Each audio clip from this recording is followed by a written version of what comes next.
Recording. Yeah. Yeah, recording. Okay. Alright. I just don't know if there's a lobby stuff works or anything like that, so. We can check if anybody comes on.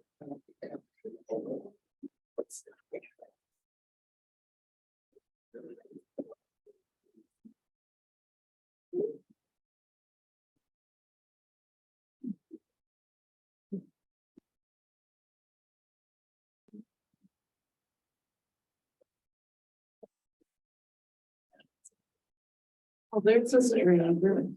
Thank you. Welcome to That'll look the wild. meeting. I just grabbed some right as I was walking out the door and realized it didn't have any of my numbers. I'm like, lose them all the time. Yeah. I must have missed something that maybe got added or what's the popular.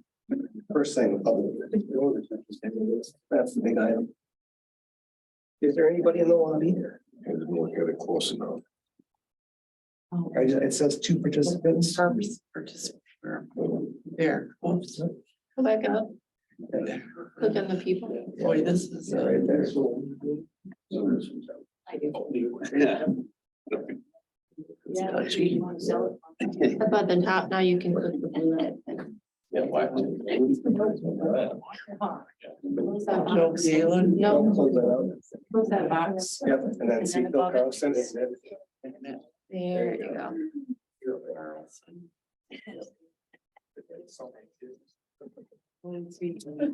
Where are you guys when I need help with technology? I should have you do this. Nope, you're good now. All right. All right, it's officially 7 o'clock. I am going to call the meeting to order for tonight's planning and zoning. We're going to start out with roll call. On my right, Jim Phillips. Wendy Phillips. Jim Richards. Scott Sorensen. Paul Janetto. Kathy Brandt Rucker. All right, we have quorum. Yay. And we have an audience for once. We don't get that very often, so appreciate y'all coming. The minutes were sent out with our packet from last month, September 8th. Assuming everybody had a chance to review them. Are there any edits, corrections that people want to make? If not, would someone make a motion to approve them? I make a motion to approve the minutes. Second. Any further discussion? All those in favor say aye. Any opposed? All right. Our minutes pass. Our agenda items tonight, we have 5 things on our agendas. We'll be starting with our public hearing. I am going to make a motion here to just move E up to our second item of discussion, in case anybody is here for that, so that they don't have to wait to the end to discuss the boarding property located at 830 Second Avenue. Otherwise, I have no additions to the agenda. Does anybody have any edits or changes to the agenda? Hearing none, I'm making a motion to approve the agenda. Is there a second? Second. Well, there's a couple seconds, all right. Scott will give you credit for that one. All right. The Jim's got the other one, so we're good. All right, any further discussion? All those in favor of the agenda, with the exception I did move E up to the second one, say aye. Aye. Any opposed? Beautiful. All right, our first item, and because we're always so fast at this, we can't start the public hearing till 7:05, but it is the first item on the agenda. Anybody that is here for the public hearing. On the podium, there are some forms. So if you want to speak at the public hearing, minus our applicants, you don't have to fill out a form. You already filled out an application. But anybody who wants to speak at the public hearing, you will get a chance to express your comments, 3-minute window, but you have to fill out one of these. This is your ticket to get called on and recognized by the Planning and Zoning Committee. So if you do want to speak at the public hearing and let your voice be recorded and documented in our notes, please fill this out now. We have multiples up here and there's a pen if people don't have one. So that is the formality that we'll go by, and then I will take those once you fill them out. And then I will call you and recognize you to be heard. The way the public hearing works, just so everybody's aware, we'll first start out the public hearing by allowing the applicant to go over, basically expressing what they're applying for, why they're applying for it. Then we'll have them sit down, and then anybody who wants to comment, AKA anybody who hands me one of those half sheets of paper, I will call and recognize you one at a time. Again, you'll have 3 minutes to basically come and state your comments for the record. And then following that, we will close the public hearing, and then Planning and Zoning Committee will then we'll be able to ask more discussions and questions. At that time, once the public hearing is closed, the audience doesn't get a voice anymore. You are just listening, okay? And the Planning and Zoning will then take over and ask questions. And ultimately, again, even for the applicants, tonight's meeting, Planning and Zoning does not have final jurisdiction. We make a recommendation to City Council, who meets next week, Tuesday. They make the final decision. So no matter what we say, they can say the opposite. They have final decisions. So that's how a public hearing works, and that's what the function of Planning and Zoning is. Any questions on the process? Hearing silence, we're all in the same boat and we're all ready to go, and it's perfect timing. I've stalled long enough. It's 7:05. So now I can officially call the public hearing to consider the request for a lot split variance and rezone for the property at 710 Minnesota Avenue, South Orinoco, with Patrick and Sherry Hawkins being the applicants. So which one of you guys are going to come up and start off the? I'm gonna hand in my information just so you have. Okay, perfect. If anybody else, once you fill this out, you can hand it to Sunny here, and Sunny will put it in the queue here. My name is Travis Oley. I represent Pat and Sherry Hawkins, and they asked me to present their application to this body. I understand this was brought up the last meeting, so my comments are also for the people here, maybe more so, that aren't familiar with what's being requested. This is a zoning request for 710 South Minnesota Avenue. It's a unique property. It consists of a single family home, the old farm place for the farm that was originally there, and several commercial buildings. It's currently zoned commercial. As I mentioned, it's had a historic residence on it for some time. That residence is served by the septic system, a private septic system. Of course, that private septic system will be no more shortly, given the municipal improvements that are happening in Orinoco. But at this time, it does have access to septic. It is not on the property. There's not a recorded easement for that. However, this was one piece of property, not that distant past. Therefore, that use, almost without question, would be allowed to continue under the principles of Minnesota common law in the form of a prescriptive easement, an easement by importation. That common ownership was used for a lengthy period of time. The substance of the request in front of this body is a request for split, essentially a parcel split, carving out the residential property from the commercial. Now, the entire parcel is zoned commercial. That split would require two things from this body. The first would be the approval of a zoning change for the residential. It's commercial now, but it has a house on it. And the request is that be R2. That is consistent with adjacent uses. Uses to the north are residential, so there's an R1 and an R2 for dwellings. The applicants proposed to put a duplex there, and they're asking this board to consider granting the request that be made R2. The other inherent in that request is a request for a variance based on size. Now, this board has considered variances for that very reason in the past, and this is consistent with that. It is not 20,000 square feet, which is the current minimum lot size. That current lot size, as this board well knows, was calculated in a time when private septic systems were the only way to deal with sewage. That's a fact that's not going to be a fact for much longer in Orinoco. So we'd ask the board to recognize that. We're not really asking for any changes here. We have a residential structure, we have commercial structures. We're just asking that the Hawkins be allowed to continue to utilize their property in that manner. And that's all I have. Okay. Thank you very much, Travis. All right. At this point in time, I'm gonna go through my sheets. If anybody still has sheets, I'll take them now. Thanks, Sonny. Like I said, I'll call you each up one at a time. When you come up, I just ask that you again confirm your name in case I totally slaughter it. I do apologize in advance. State your name and address for the record, and then you can begin with your comment. So I have them in the order I received them. Dan Litzinger. If I said that wrong, let me know. Guess I drew the small straw. Dan Litzinger, 40643, 563rd Street, Zumwalt Falls, 55991. Just here in support of the request by the Hawkins to split it. I think it makes common sense what's going on. Government, some things don't seem like common sense. I think this one's just legit and easy to do the way it sits right now. No patent sharing, being renters.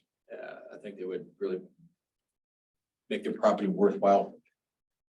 This just makes sense. With no housing and, or not very little, I think, rental property in Orinoco. You'd be fortunate to be able to rent from these guys, and I think be a good landlord. So I just think it's a smart move and it makes sense. So all in favor. All right, thank you, Dan.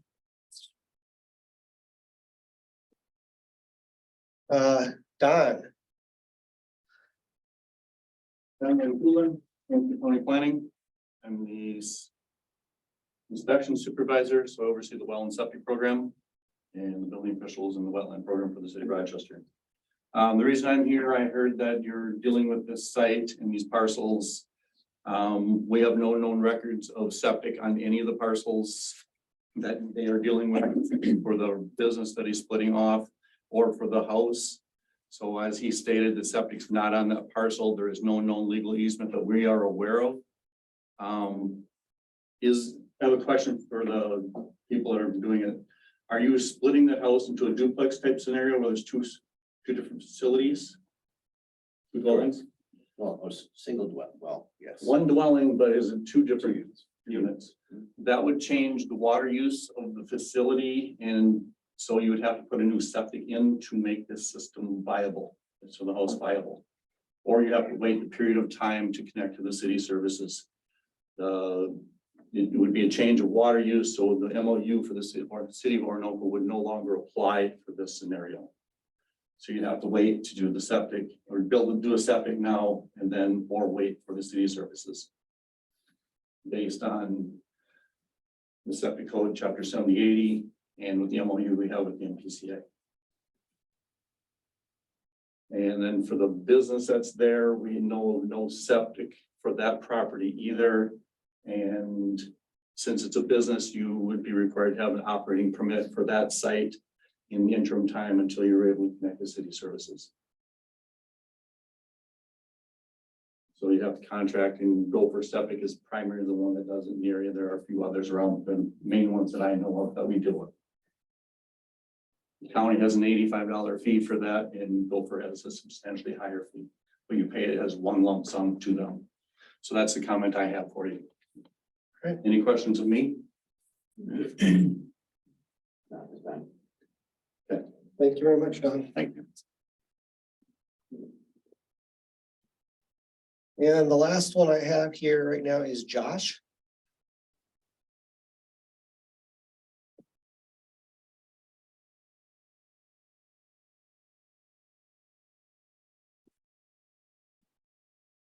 Thank you for having us.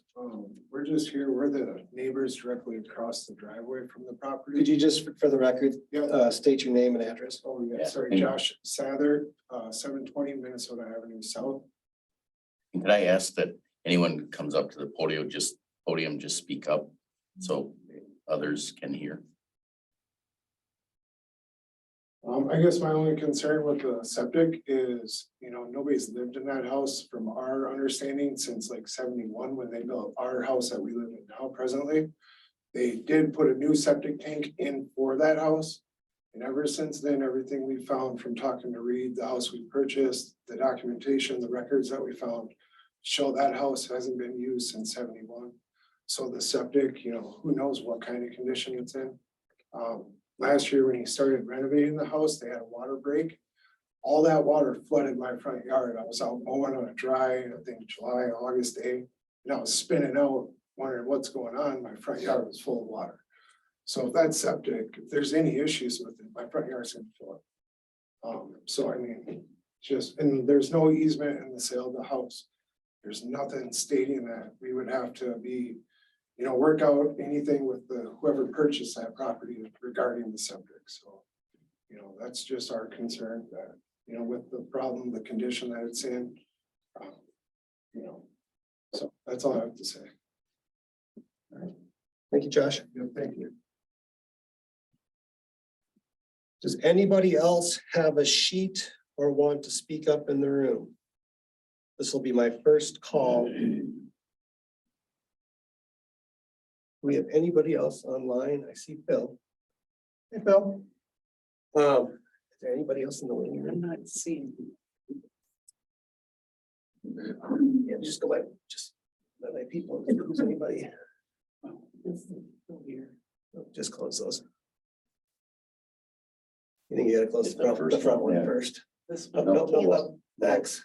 Oh, There you go. this. There you go. No, we just got Phil and us, that's the two, Okay. so we're Oh, good. okay. All right, so first call, anybody else in the room want to speak up? Second call for public comment on the rezone variance and lot split.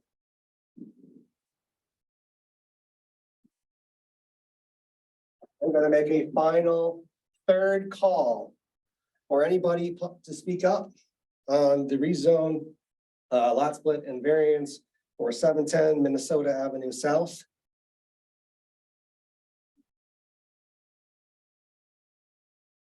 All right. Hearing none at 7:16, I'm going to close the comment period for the public hearing. And I will open it up to our group to discuss the issues at hand. First of all, does anybody have any questions for either Patrick, Sherry, or Travis that you want clarity on? We do have the full application and packets, all of us. We have all looked at it prior to this. Any questions or burning concerns that you want, since we have? This started in one of the last two zoning meetings. No. Oh, this is brand new. This is the public, yeah, this is the public hearing. for it, First public hearing. First public hearing for it. The application was not final until, what did I say? September 13th. Yeah, Okay. yes. September 30th. And then it was posted for the public hearing on the 23rd. All right, so for the committee, we have three things that we have to make a recommendation to city council on. We have heard from Travis and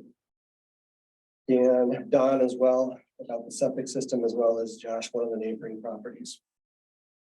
I'm going to take them in my opinion, from easiest to hardest. So lot split and variance. I'm going to tackle that one first. Because I think that's a little bit more straightforward. And then we'll get to the rezone last. So with the lot split and variance, obviously in this case, they're splitting it off so that the residential unit is not on the property of the business. And yeah, as mentioned, the total acreage of this property is over 2 acres, but with the lot split, We're looking at 13,561 square feet for the parcel with the duplex. That puts it under that 20,000 square feet that we currently have. And while we are talking about updating it, it is not updated at this point in time. And so we have to go to the current code, which says 20,000 square feet until at such a time we update our code, which we're talking about doing. Again, once city sewer comes into play, it makes sense. With that, there's some really nice maps that Phil and Stantec has put together for us that actually show, that illustrate the site as well as the current zoning and in reference to the future land use zoning. And those were referenced as well by Travis in his explanation of the property. So for the variance, under section 151.401 of our code, there are 6 criteria that we have to discuss in order to approve a variance. In this case, the variance being at 13,000 plus square feet, which is less than the 20,000. First condition is that there are extraordinary conditions or circumstances such as irregularity, narrowness, or shallowness of the lot, or exceptions topographically or physical conditions which are peculiar to the property and do not apply to other lands within the neighborhood or the same class of zoning district. And I think this was illustrated nicely by Stantec in our packet. The arrangement of buildings on this property, it predates this request. They tried to draw the lines. So this new parcel is not like a normal, like if you were starting scratch, you'd have a square or rectangular piece of property. This is drawn around all those existing buildings. And it would be hard to actually hit 20,000 square feet without taking a building out on that property. And so that is not a circumstance caused by the applicant. So in this case, I think that condition is met. Any questions on that? Agree? I agree that. The second condition is extraordinary conditions or circumstances are due to circumstances unique to the property. It's not created by the landowner. Again, these buildings and construction all predate and are up there. So I do not think it's something that was created by the landowner. Agree? Any further discussion? Agree. Okay.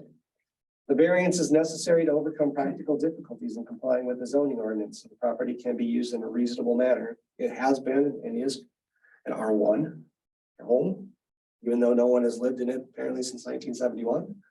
That home's been there and theoretically could be used for that manner. And so I think that would also be acceptable. Any questions or issues on that one? 4, the variance will not materially be detrimental to the public welfare or meticulous injury to the property in the area will not alter essential character of the locality. It's already a home. The only thing that I think I will add is obviously it does need to have a septic system. That's an underlying issue that I think Don brought up. And so that is something that would have to be addressed because you have to have a functional septic system or hook up to city sewer, but that's not going to be until probably next fall at the earliest. And so that would hinder anybody occupying or living in that dwelling until then. The variance is in harmony with the general purpose and intent of the chapter. I think it would meet that criteria. Any questions on that? And the variance is consistent with the comprehensive plan.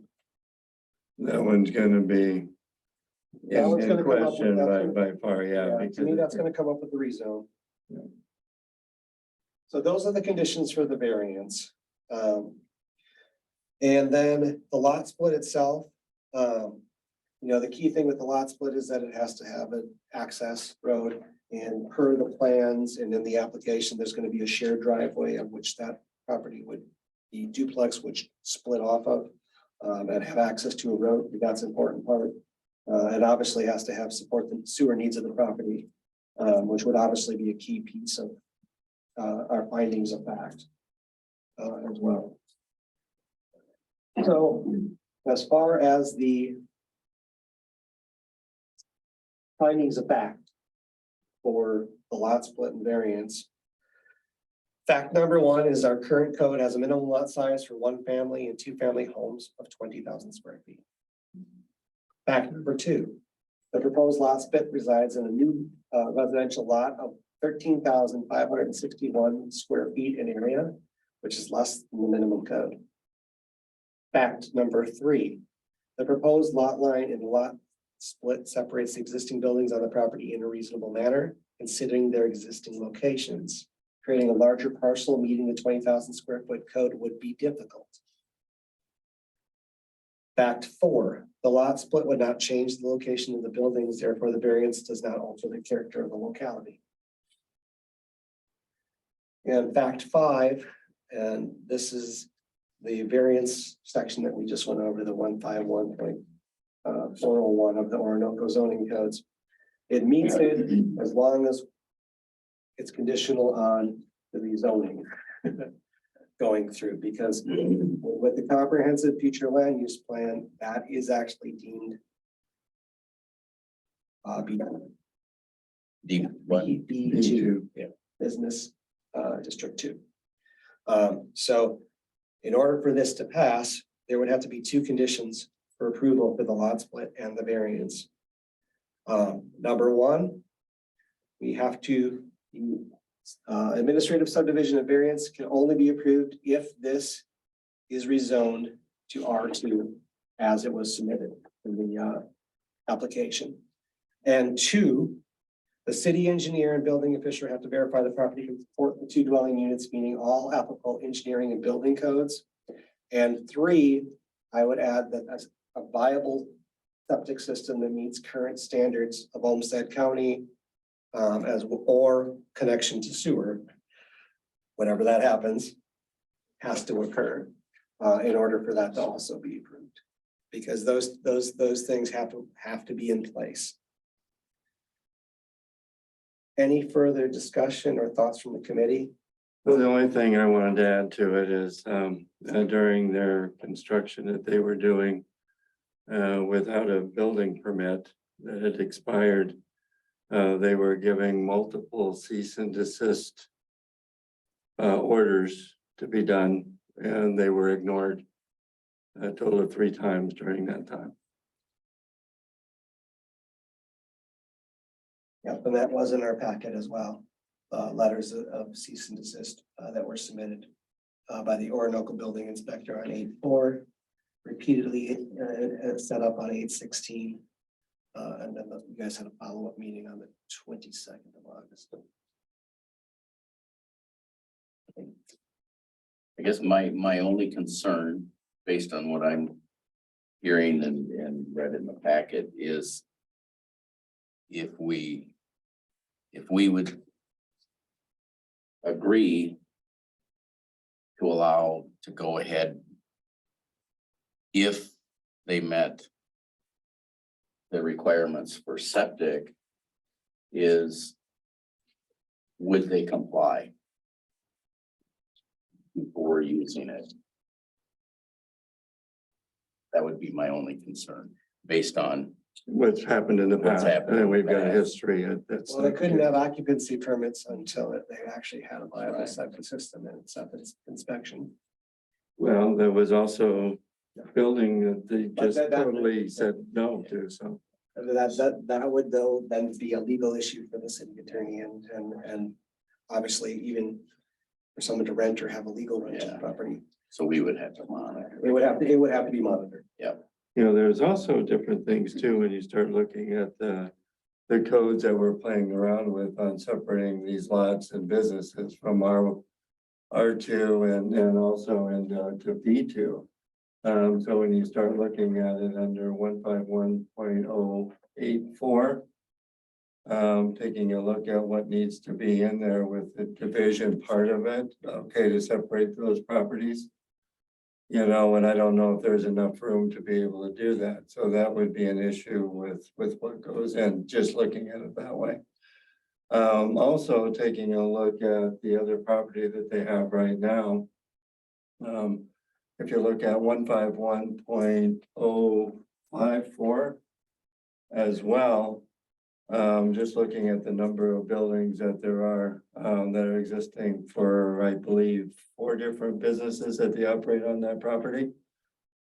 Okay, and the number of buildings that are there associated with it. So there are a lot of different things in that property that aren't quite right to start out with. Looking at it for what our codes are. There's also not a separate property either. If you look at the auto building and business that there is using the same driveway in there that same way. It's not isolated. So there's numerous things that I think need to be taken into account, just not isolating what this one does. So there's different things.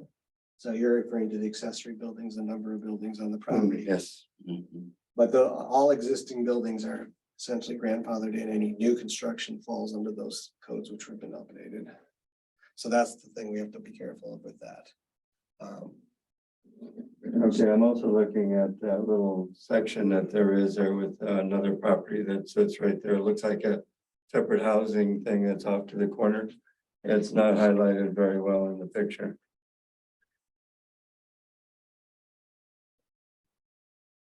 What corner? If you look at the jag out part of it, I'm looking at number 17 where it's drawn out in the Stantec.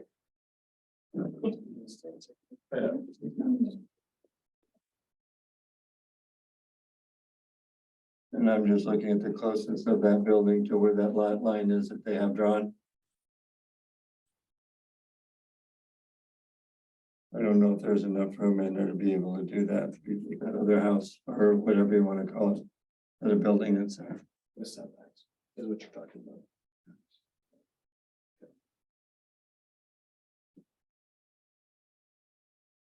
And that property that you're seeing to the north, No, I'm looking at this particular one here. There's actually a building that's right It's like, right there. That's it's the old garage.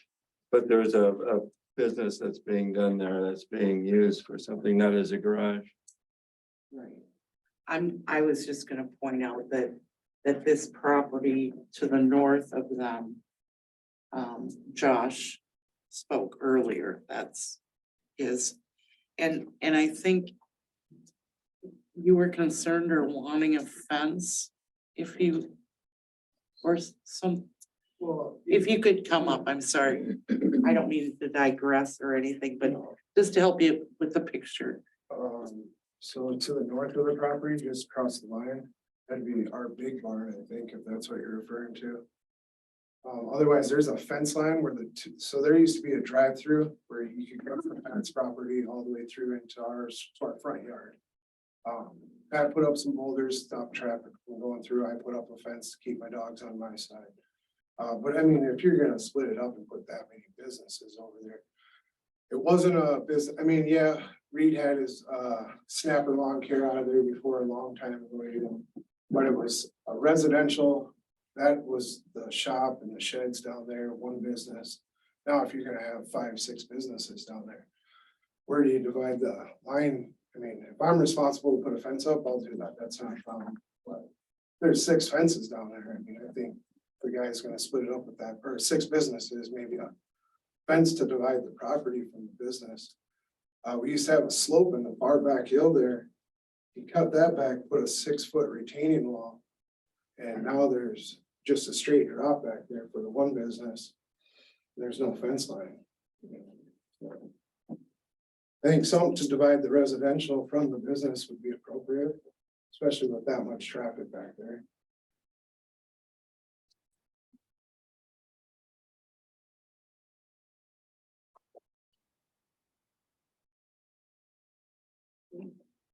Thank you. All right. One of the questions I had, or when I was just looking at some of the numbers, it looks like if 20,000 is what we said currently, we need 20,000 for a single residence, and now we're gonna essentially put 2 residents on 3/4 of that land. We're talking about, instead of 20,000, looking at what, 6.5, 7,000 feet per residence. If we go with the current septic, wherever the septic might be located. It's a mystery septic, someplace to be determined. That's a concern that I wouldn't want to have that not listed in a finding, that we have to have And that's why, adequate in place, and that's yeah, why I added that as the condition 3. yep, Because it has to have a viable, septic. legal septic system. But we're still saying though, it doesn't meet the requirement for square footage. Yep, that's a finding of fact. Yeah. That's finding of fact number 1. Mr. Chair and Commissioners, if I may interject with a comment here. Can you hear me okay? Yeah, we can hear you. Okay, good. Thank you. For those who don't know, I'm Phil Carlson. I'm the city's planning consultant with Stantec Consulting Services. And so I prepared the report for this.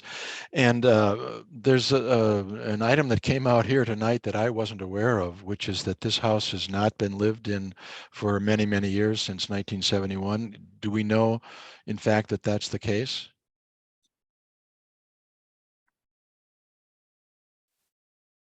I'm getting head shakes, so no, we don't know. And that. Okay. Yeah, Well, I'll just offer that if that is the case, then it is not grandfathered in. It is not a legal non-conforming use and cannot continue as a home if it has been abandoned for more than a year. That's in state law, and there's similar provisions in the local Orinoco code. So there is a question here, and maybe the building official has some understanding of when that structure may have been occupied or may have been abandoned, or maybe the owners know. But if the use, and it's not conforming, and it clearly is because it's zone B2 and it's certainly built as a residence, if it's discontinued for more than a year, then you lose that right to have it grandfathered as a legal non-conforming use, and any future use of it has to be in accordance with the comprehensive plan and zoning.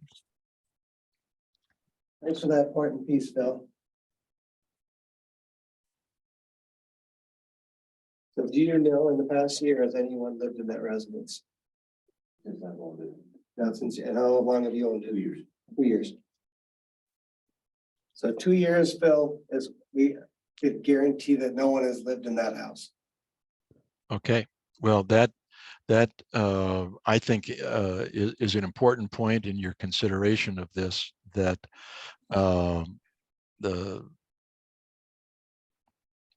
that they do not have a right to use it as a home unless it comes into conformity with the zoning.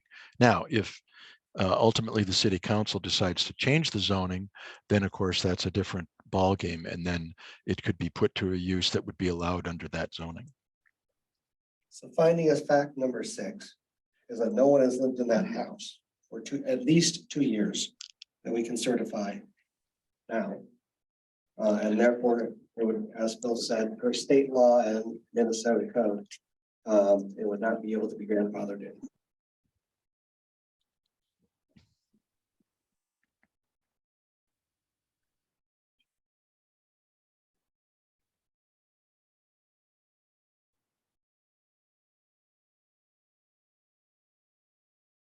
All right. So let's get to the crux of it, is the rezone. And then we're gonna come back and vote on the whole, put the whole thing together here. Okay? Rezone. Because as Bill said, even if lost its grandfather, but if the city council does decide to approve the rezone, then it could, that reuse could be used again for that purpose. If we look at the site today, it is zoned B2. And so the businesses on it are therefore compliant with that zoning. The residential unit would not be. The desire to change it to a duplex means it would have to change to an R2 zone. Our current future land use plan actually has that whole site there. If you look at that and illustrated in the packet that Bill put together, that's all zone B2. If it cuts up the Minnesota Avenue and the street in the back, and so, and you even see some B2 on the other side of the street back there. That is what the city's vision was for the future. That real estate being prime as you come into the city would be a great place for business. If we granted the rezone to an R2, you end up in figure, I don't know what figure this is, but the bottom one right here, you end up with a little orange piece in the middle of the sea of red. That's the concern that we have historically always tried to avoid. We don't like having a small so-called spot zoning in the middle of a large business corridor.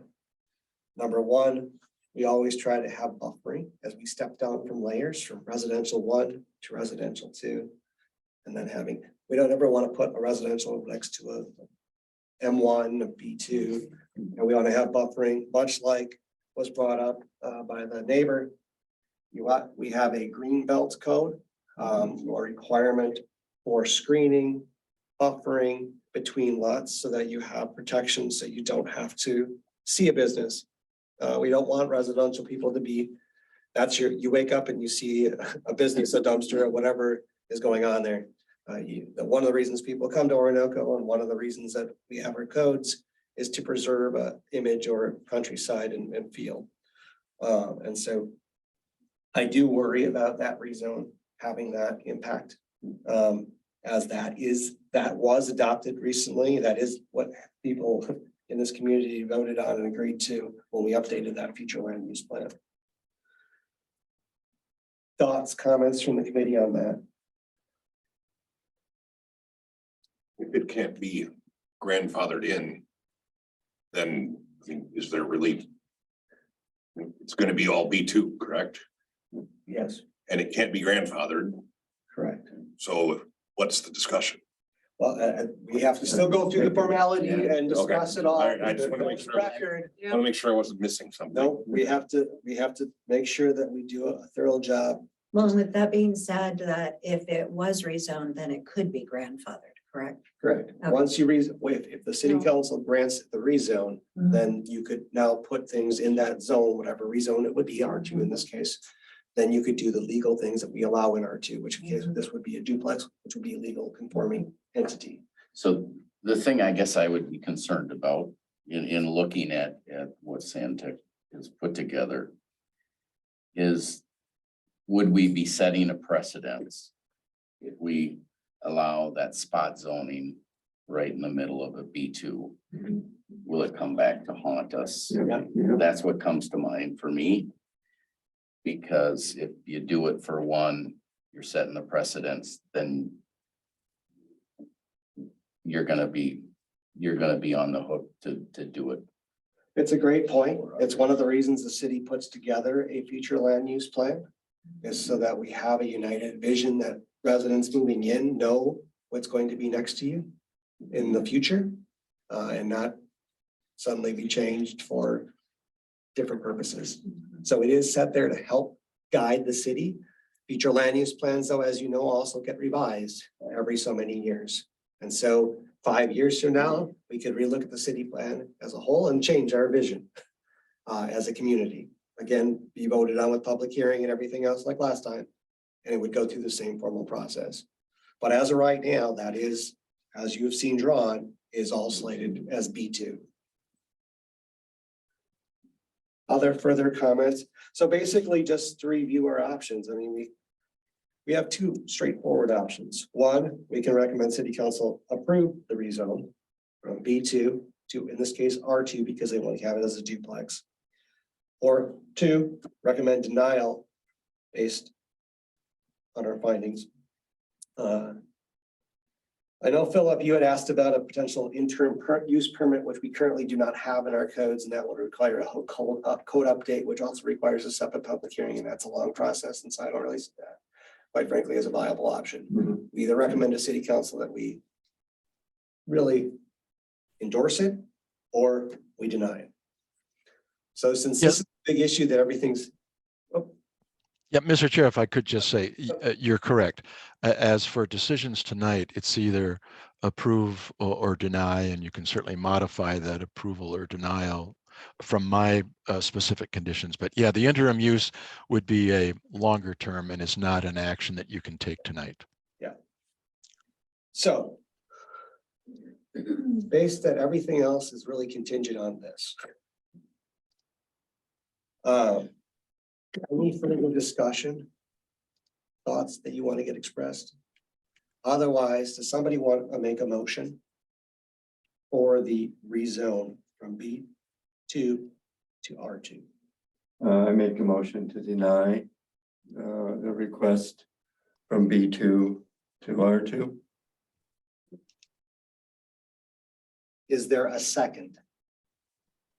I'll second. Any further discussion from the committee? All those in favor, please say aye. Aye. Any opposed? So just to go through this so you also understand. Again, planning and zoning is only a recommendation to city council. You do have two people, both Jims are actually also city council members, so they will also be as part of the vote process next Tuesday. They have the final say though, so no matter what we recommend, they can change it. This has been denied or recommend denial to city council for the rezone. We still should also, as Philip had mentioned in our packet, still make a recommendation on the others. Should city council overturn us and think that, nope, let's rezone it. Regarding the lot split and variance, I had read 6 findings of facts. That being, and I'll restate them just to make sure they're clear, since it's been a couple minutes. The zoning code has a minimum lot size for 1-family and 2-family homes of 20,000 square feet. The proposed lot split results in a new residential yard of 13,561 square feet, which is less than our minimum code standard. The proposed lot line and lots line that separates the existing buildings on the property is in a reasonable manner consistent with the existing locations, creating a larger parcel meeting the 20,000 square foot code minimum. The lot split would not change the location of the buildings on the property, therefore it would not alter the character of the locality. It does meet the standards for the variance section 151, and the one I added was that no one has lived in the house for at least the past 2 years. So per Minnesota State Code, cannot be grandfathered in, and therefore basically results as a B2 and unless it gets rezoned. For approval for the variance of the lot split, so there would be 3 conditions. One of those is that the first one that we just denied or recommended denial is that city council would have to recommend that they approve the rezoning to R2. If city council does not, the lot split and variance would not go through. 2, the city engineer and building official have to verify that that property can support 2 dwelling units, meeting all applicable engineering standards and building codes. And 3, we called out, it must also have a legally viable and approved septic system by Olmsted County or hooked up to city sewer. Because that has not been lived in, we don't even know where the mystery septic systems is apparently. And so that is a concern for the city. And so we have to ensure that that is also in play for safety. Any questions on that? Can I get a motion then, essentially for approval of the lot split and variance with those conditions met? So this would be if If city council goes ahead and goes ahead rezone it, and says, yep, they approve the rezoning, then and all these conditions are met. If one of these conditions are not met, so they just say determine they can't put a septic system on their property, it can't, the city engineer says, just if it doesn't fit, then it would not be approved. All the conditions have to be met in order for it to be approved.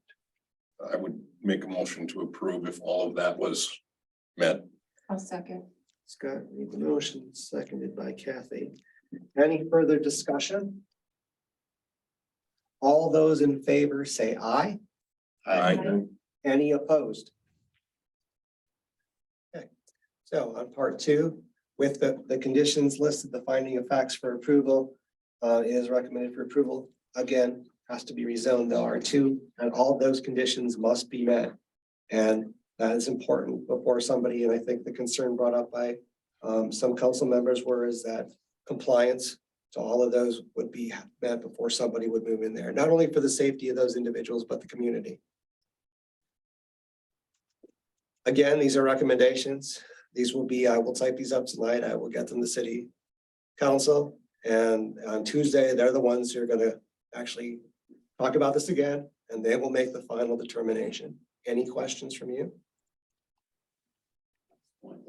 Okay, all right, well, thank you very much. All right, so that's the first item on our agenda. Second item. I had asked us to move up the animal boarding house property discussion. So this is the property at 830 Second Avenue Southeast, which is currently again a non-conforming property. And it's used as an animal boarding house.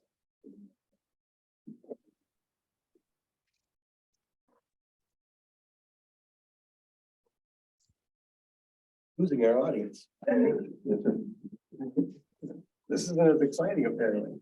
All right, so as you all know, this area is currently all zoned R1. And if you look at our future land use plan, this has been specifically, and I know not everybody was on the committee back when we did this, but it was specifically color coded in the sense that you see the B2 in the front where Second Avenue is.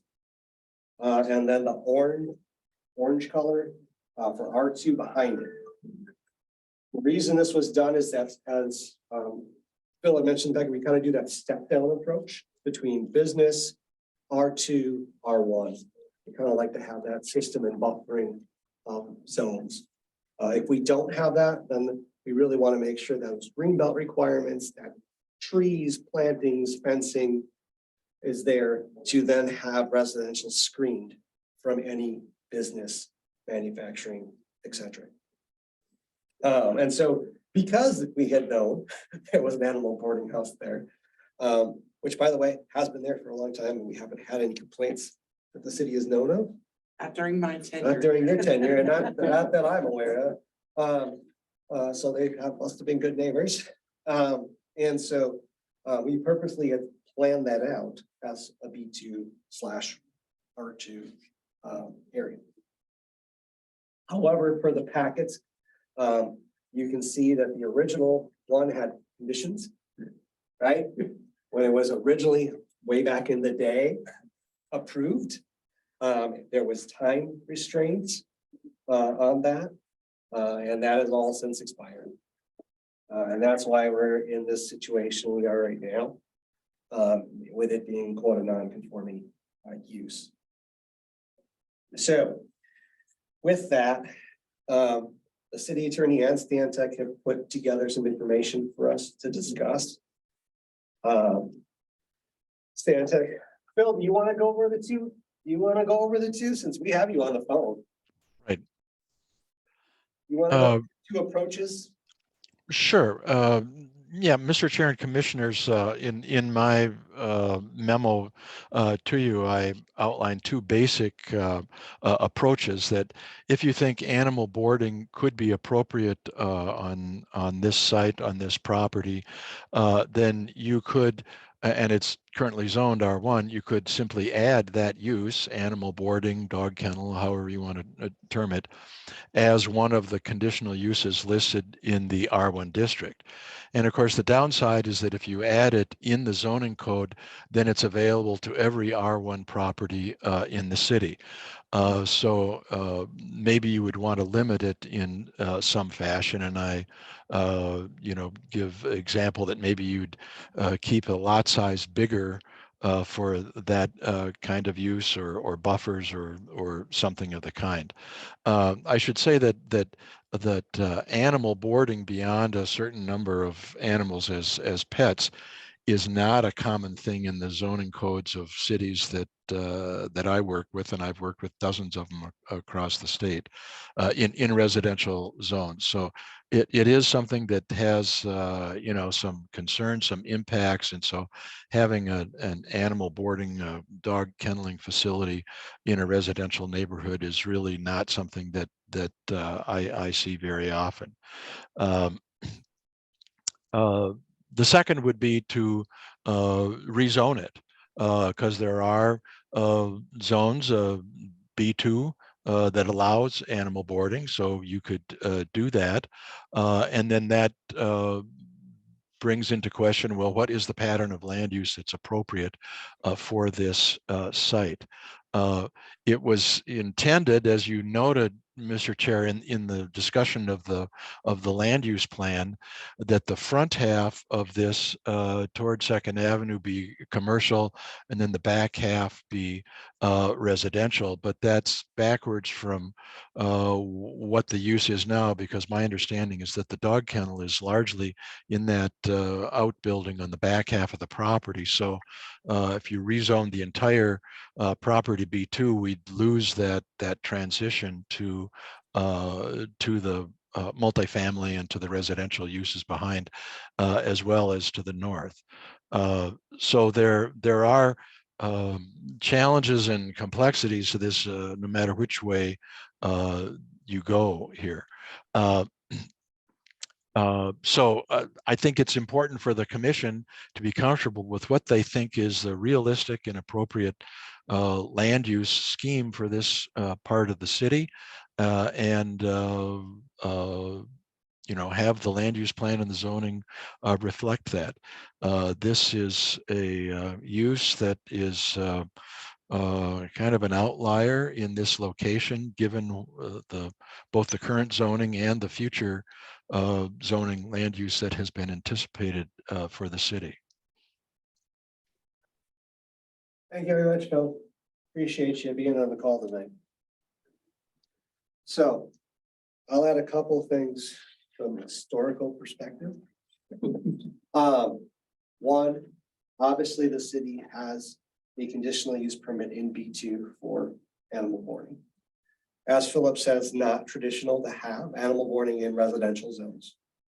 It's purposely set aside so you don't have to worry that concern with barking and animal noises and whatever kind of pets you have there, or anything getting out with residential kids and other things. And so there's a reason our code has a specific section where you can do that, but it's still a conditional use permit. It's not an automatic, just because it's B2, you can have it. It's still a CUP, conditional use permit. So somebody who wants to put a business in has to come forward to the city, and therefore with a conditional use permit, as Phil said, there are conditions that the city can put to it. Hours of operation, number of animals, type of fencing, et cetera, et cetera, et cetera. Again, for the Transferable.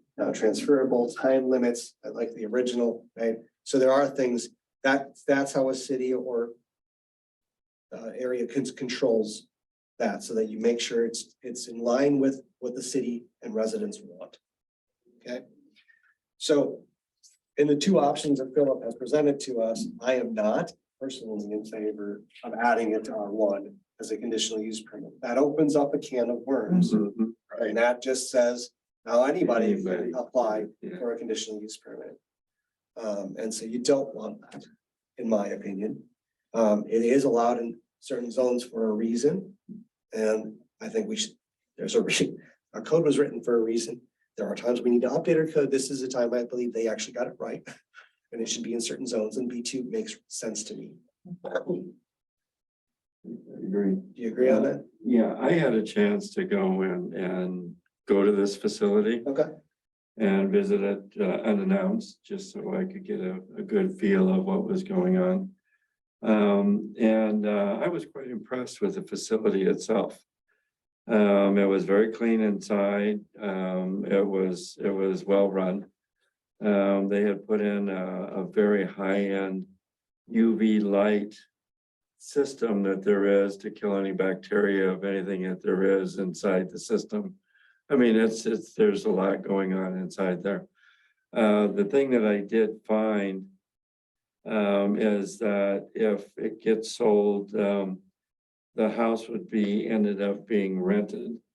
And so the new buyer will not be living on that premises. So that would be a split between that.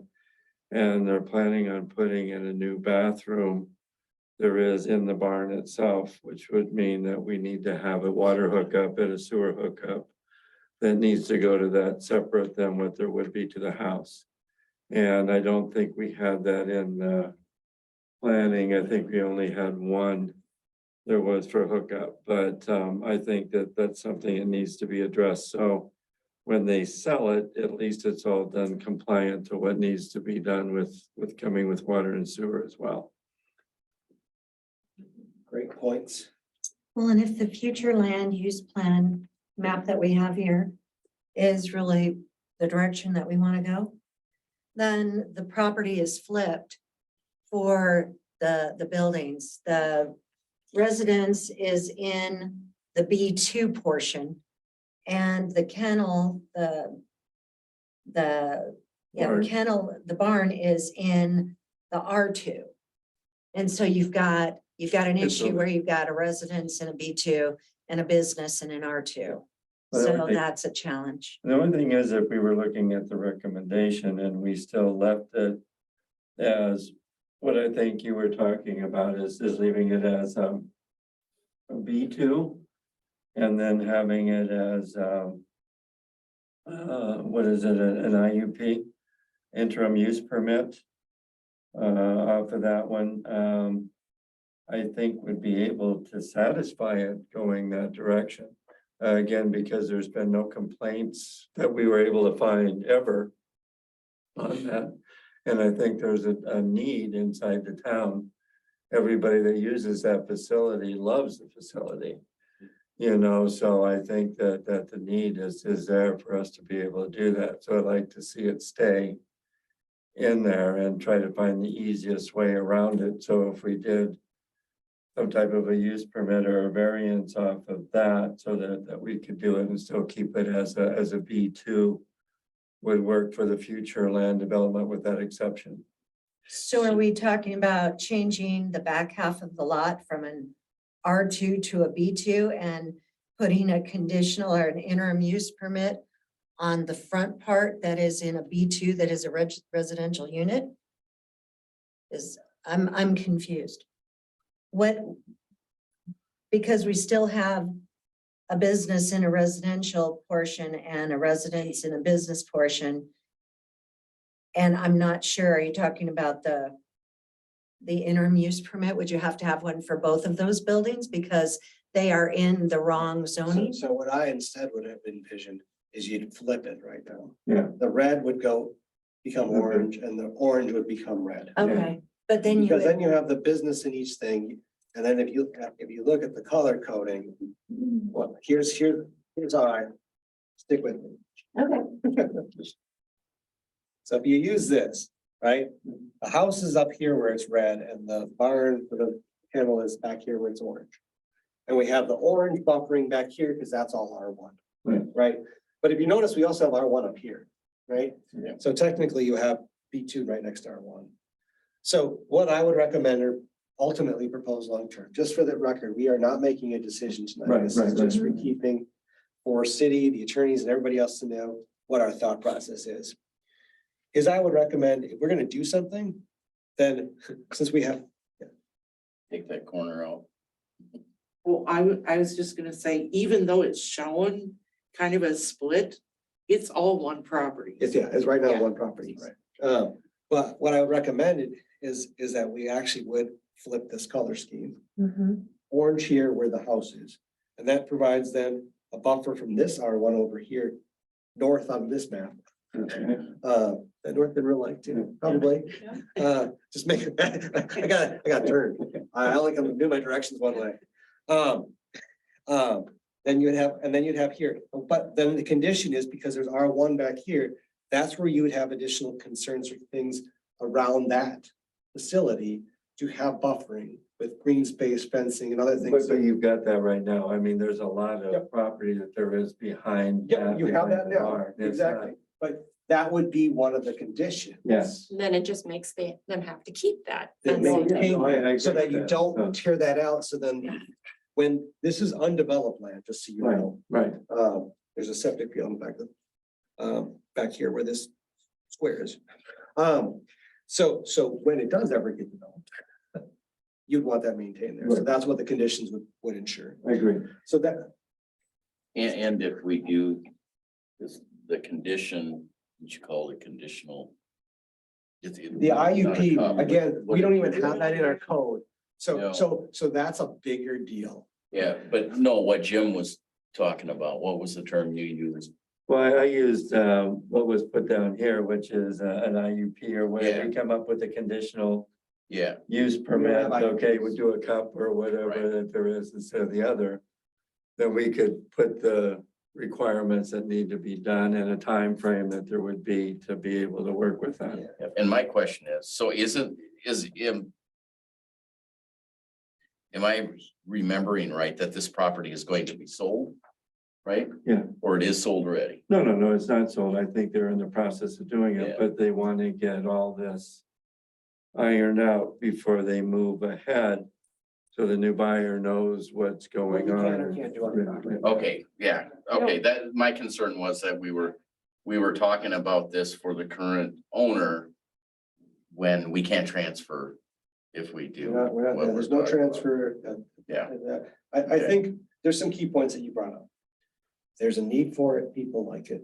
You toured it yourself and said it was a well-run, kept facility. Mhm. So I That think. could change with new ownership. Well, I mean, But this that's is where- where. But that's it where it's. absolutely could. But that's where the conditional use permits come into play. Yeah. You've got barriers and things to maintain that. Yep.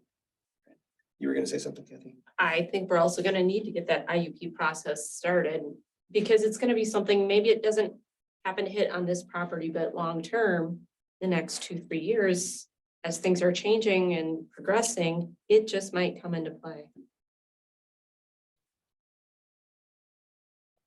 I agree with that. Kathy's also. adding future work and planning and development committee, what she said.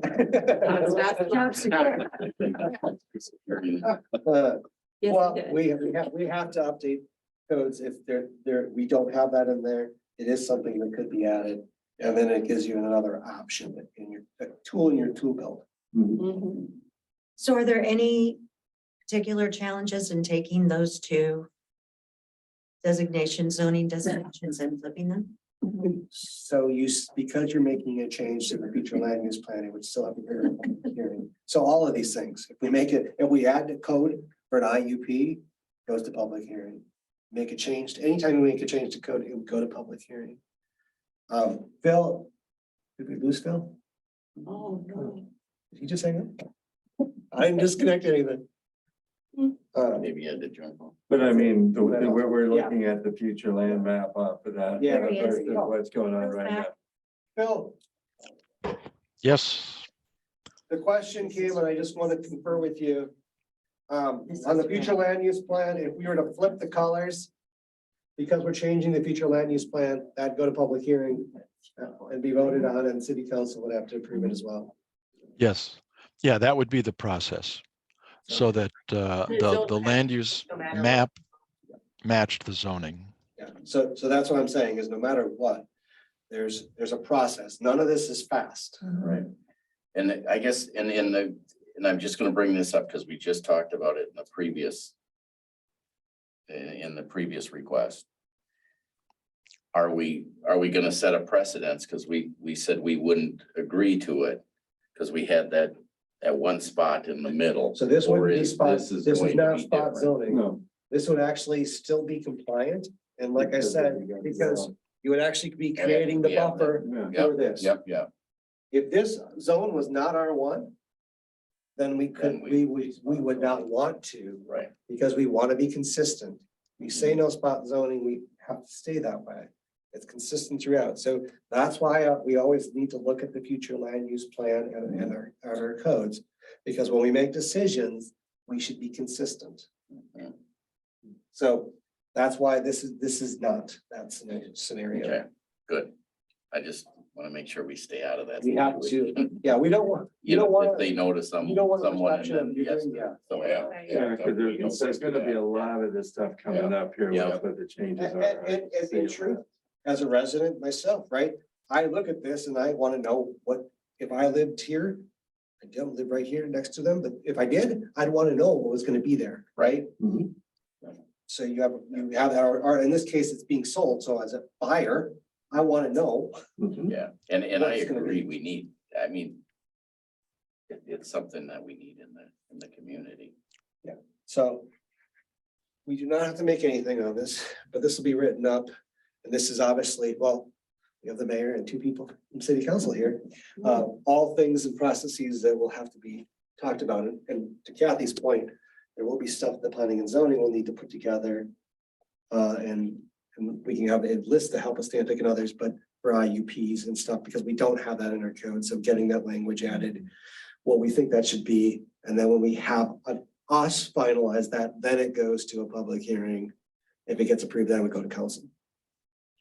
I was just gonna add that one of the things, I know you don't have to make decisions or anything tonight or recommendation. But I think, Ari is here, you're representing buyers? Yeah. Okay, I'm representing the sellers? seller and the buyer, yeah. okay, so, and are you, I'm the buyer, yes. okay, how nice to meet you. Okay, Yeah, Are so, we answering your questions of what was going on and? Yeah. Mhm. so one of the things is that staff is looking for direction to be able to advise them on behalf of the planning commission and city council on if and how and the new information. Phil, I didn't know about this either, but if there's new information that comes to light, again, here tonight, a new bathroom and a new, You said, right, you're gonna put a restroom in there, right? Or Yeah, and when you had said that, I had talked to Joe Palin and he said that it was already zoned for a hookup for that and a hookup for that, because he was charging us 4 fees. Okay, great. I didn't, I was just going by memory. No, When we that's went okay. through this stuff and I wasn't sure, but I just wanted to And make maybe sure. the owners don't know that, but that's what Okay. he had. Oh, that's great. That's great. That was the only thing, because when I talked to the owners, I said, let's make sure so that when you buy it, everybody knows what's going on up front, so there's nothing that's a surprise to Yeah. and either then one of we them. did have someone go out and look at it, but at this point, there's only 2. Forgive me, I don't know what they're called, but like hookups that they could see. So I don't know if they physically have done the hookups. But that's. what Not we- yet, I don't think. It's just gonna be up to the property line. So that's that's a key a point. question, whether there's 2 or 4, we need to find that Yeah, I out. gotta find There's that only out. 2 right now. Well, But it would need 2, because you'd have one for the home, right? and one for the other one, but as long as we're gonna have to have another water meter that there is to be able to water. Yep. So you know what goes to the sewer, so. So I think for city council's purposes, we can verify that easily with Joe. Joe knows the sewer plan, what's Right. slated for that property, and if it already is slated for a sewer and water for each unit, house, business, done, set, that's Because actually a good. I think that was early in your conversation with Joe, right? And then as we got closer to talking about this whole scenario and recognizing that it's one parcel, not 2. So we need a when lot it- split. Well, and when we came to setting the assessments, I think we took it down to just one of each. Because So- the bathroom would really be for one or 2 employees that are there. I mean, but we still have to have it hooked up. I don't think you wanna have what it was Well, on yeah, site out it's- there in the winter time. I think that'd be Oh, pretty nice. that's what's there now. I know, it's pretty nice. Oh. It's like- That's So I pretty don't know if scary. we're not commenting or deciding anything, but you had said, it would be up to the next owners to keep all of the standards up, and we are more than wanting to do that. I mean, we've brought all of this forward because we want everything to be correct before we purchase, so we would keep up all of the same standards. So I can sense from planning and zoning, and if I misspeak at all, let me know. But for you, for your sake, I think it was stated, people in this community like it, there's a need for it. We want to maintain a high quality and we want to support businesses. This would be a business that the city would like to continue to support. Based on how things are currently laid out and zoned, you can see there's some work ahead of us to make everything fit so it can be put into the right zone, into the right code. We want to verify that you do have the proper sewer and water hookups, both for you and the homeowner, rental, I guess, unit. So that's what I can say. Is that fair from this committee? So there's not formal recommendations or things, but I think from our sake, that's what I'm hearing from the committee. So if they were to, and correct me if I'm wrong, Jessica, but you actually boarded your dog there? You do. or- We do, yeah. Yeah. Or we go there for daycare. Okay, so, and they watch TV on couches. Oh, yeah, it's the couches and the TV, and I mean, the way it's set up is very, very nice. To apply for something. What Well, so a couple, applications would we want to? so ultimately, right, it's gonna need a lot split, because you're gonna have two separate units. So a lot split is obviously one of the first things. And then they would have, because we have to have a rezone to get the zones right. Yeah. Two rezones. Right, two rezones, right, for each one. So a lot split rezones, and then the conditional use permit, which is required in a B2 for the kennel. So there's three things that have to dominoes, much like the previous one, you were here for that. I know, I kind of. Five applications.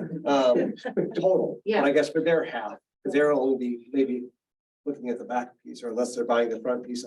Would you be buying the whole property and then renting out the? Yeah, I think you're gonna buy both. Yeah, I know, Property. you're looking at buying the whole thing and Yeah. then, and then. you So could could they do a just lot. do it as the one property and leave it as Yeah. an R2, or no, it'd be a B2, and then do a cup on that for the business, but property. For the rental unit has to be raised.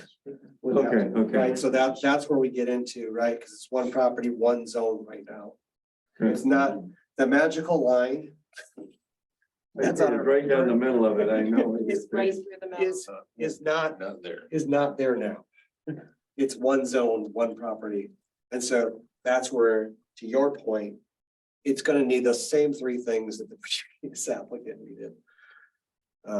To get everything, all the ducks to line up in a row. That's what I see. The difference being this does not cause spot zoning. No, correct. That's a big And difference. there's no And everything's been resistance to what's occupied. going on. So. Yeah. Yeah, there's continual occupancy, so we're not missing that out either. Yeah, absolutely. So that's, Can I ask one other question? Sure. What is the difference between, because I keep hearing you say that a conditional use permit would be okay, but then the IUP for the interim use permit, is that what you were referring to? They're two different things and you do have the conditional use permit in your, so right now in our code, CUP, conditional use permit is in there, which means that's a tool we have in our toolbox that we can use. The other one is something that's not in our codes. But we It's will not my keep it up to date, okay, instead of. well, and I found, yes, I found that and I came right to Sunny about it in our realtors, so. Yeah, because that was like, yeah, that was a little crazy. Trying to figure that one out, so. So one question I have. Yes. If you look in the letter from Flannery Wood, on the second page, under number 2, the second paragraph, Mhm. I know we are not making decisions tonight on this. But it seems to me that someone buying it, and maybe I'm reading this wrong, but would need to be concerned based on what we're seeing here. Have you seen that second paragraph? Mhm. Hold on. Really, It's under not legal recognized. comp, non-comp, Non-conformity. non-conforming. Yeah, it's one of the backwards. Yeah, it's under, yeah, here. Because it's saying in this case, you know, the paragraph starting within this case. Mhm. So what I read that as, this is not a legal business. Right now. Under Right current- now. Under current zoning. Under It current- wasn't in 2004, and it's not in current zoning, Yeah. which is why they need to rezone. Yeah. So would the rezoning take care of everything that Mike is talking about here? Yes. Yes. Okay, Yes, just to make sure. yes, and that's why we said, I think that's why Sonny was kind of asking us to guide, because what would a buyer, in this case, Jessica? Yeah. Have to do to bring it from a illegal non-conformity to To a a legal legal. conformity. And that is the process, because it's R1 now, it involves rezone, lot split, and conditional use permit. Okay. Because the current stuff's all expired and non-transferable. Yeah. That's what the attorney's saying. So that would right all the It wrong. would right the wrongs. Okay, Make sense? it does. I just wanted to make sure that. Yep. We weren't overlooking something. Yep. All right. Well, I think that was an excellent discussion, and I wanted to bring that up so you don't have to sit through the rest of the meeting. You're welcome to stay. These are very exciting. Yeah. All right. Any further discussion on the animal boarding house from the committee? I think we have some direction and some feature work that Kathy has nominated us for. Got my list on here. Future text amendments. I'm only up to 5. All right, that's good enough. Yeah. All right, with that, let's go to our next item numbers. We're only up to the second one here. Okay. Last month, you guys started talking about the city's materials and future land use plan and the 2016 study and updating the code, what we wanted to do. And so one of your recommendations from the minute was to talk about it this meeting. I was hoping you guys would have had this done. Yeah, right. Gonna go on vacation again, aren't you? I was like, oh, man. We had to wait for Scott to come back too. Thank you for that. I didn't want you to miss any of the fun, Scott. Yeah, We just didn't want to sign things to you without. No. they tried. That was the first, that was their first vote. Yeah. Scott's not here. He's got to do it all.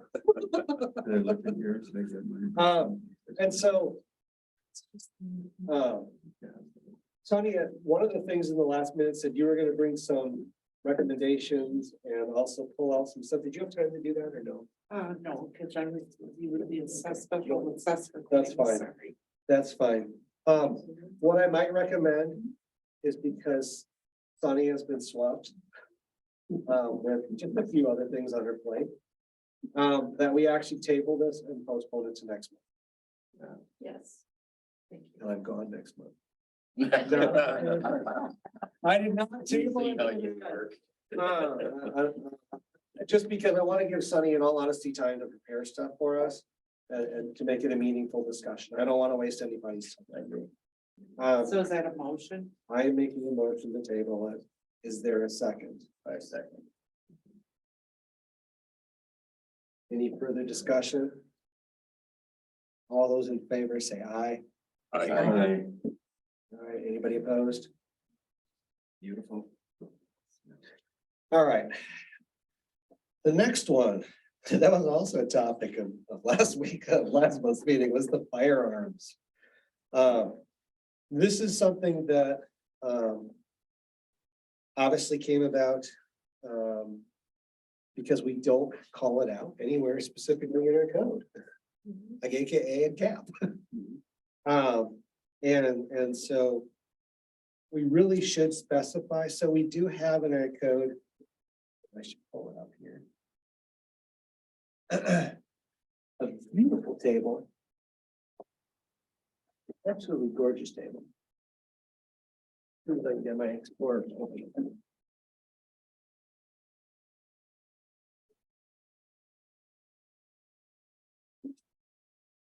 And I can install it if you wanna. Yeah, you can stall as I'm pulling stuff up. I did just have a brief conversation with the attorney prior to this meeting. Just to clarify that we kind of, as a commission, you kind of were steering toward a 6-month moratorium, which my bad, cannot be done by a resolution. It has to be done by an ordinance, actual change in your code. But I did take it to city council and only to express that that's kind of where you were leaning. And council kind of felt like, well, that kind of makes sense, but again, no action at that point. So in talking with Mike Flaherty before this meeting, one of the things is that this commission can study anything it wants without necessarily needing a moratorium, which can only be adopted by council at the council level. So, and we've all known that, right? You make recommendations here. But the moratorium would be really for something that you intend, where you intend to stop development right away. That's kind of the mechanism you use, as opposed to just being able to study an issue or where you want to So deal my, with something. yeah, so my thought process is, because I wasn't here last weekend, to give you my last weekend, yeah, last month. Wasn't here last weekend either, but you know, last month. Yeah, I was not either. so. So this came up with the sale and transfer of ownership at Online auction. online auction. I'm blanking on Carl's place. Okay, And so that's how this whole thing came up. Now it ended up, they approved it, right? Through, I administratively, Yeah. because of the it was a straight transfer, family. yeah. It was the same family, so it was allowed. So it's that the issue on the table that brought this issue up is solved. And then this group had decided, or thought we could do a 6-month moratorium just to hold off future things until we got our code fixed. We can't do that. We don't have the authority to do that. But we don't have anything else pending on it. But what we do have to do, and this is, I think, the important part of this, is to add it to our table. So in 151.040, we have a beautiful table that I was a part of the team that we helped adopt. And in that table, it added tons of uses, and it classifies them according to R1, What R2, was the number? 151.040. This table should be committed to memory. Just kidding. It's pages long. Okay, And you're not at all biased. not at all biased. The reason we put this into play is 90% of these things were never in our code. And so we added things to our code. Now, did we catch everything in the world? No. Firearm sales is nowhere listed on this chart. So on this chart, it lists everything from adult daycares, doggy daycares, all the different things that you could want to put into a city. And then it tells you based on the zoning. So we have R1, R2, B1, B2, B3, M1. In each of those categories, this table says P means I'm permitted. Somebody does not have to come forward to the city to ask approval to do something in that zone that we list on that use table. If it's not permitted, can't do it. Doesn't get approved. And then we have C. This is where the conditional use permit that we have in our code allows us, somebody can bring it forward and say, I want to use it as such. Oh, under a conditional use permit, the city says, yeah, we'll allow that, but we don't want to just blindly say it's permitted. We want you to come before city council and the planning and zoning commission in particular to tell us what you're going to do. And then we have the ability to put conditions, AKA restrictions on that usage. Time, amount, right? All of those things that we kind of talked about in some of the previous examples. So that is where I see a gap is, and I would like this group to essentially update our code with is where would the firearm sales get into play? Currently, that spot is zone B2. Is that B2 where online auction is? Yeah, and I think you extrapolated that to affect be allowed in all Bs. Yeah, and yep, based on where we had it in the code, but we didn't call it out. Because back at the time, I wasn't chairing it, and I was brand new. I was green and rookie behind the ear. Well, you have blacksmith in here. I mean, come on, you should have firearms if you have blacksmith. You know, you don't have enough blacksmiths in the world today. But I mean, still sales and repairs. So we have a lot of stuff. But like I said, we added this in and it was adopted off of another couple of cities' codes. And we merged and created a giant table. Because we didn't have this at all. And so everybody kept coming forward and saying, well, do we need to use, can we do this? Can we do this? And it's like, our code should be clear. You should know what you can do and what you can't do. And if you need a conditional use permit, then you come and fill out the application. You come. There were things, if I recall, us going through from exotic dancers and adult book clubs and all that Yeah, stuff. book and video sales. Saying, where do adult, we yeah. want this stuff? No, not necessarily in the residential area. That was Yeah, one, I mean, you got it, yeah. I remember going through this table and looking at all these things, but firearm sales did not come up. So one of the things I recommend that we do, and we're not gonna make this decision today. But what we did when we did this table is we did research. Now, at the time, I did not have the luxury of Stantec on our, we didn't have them as a consulting source really. And so what we did is as a group, each of us went out and looked at surrounding cities' codes.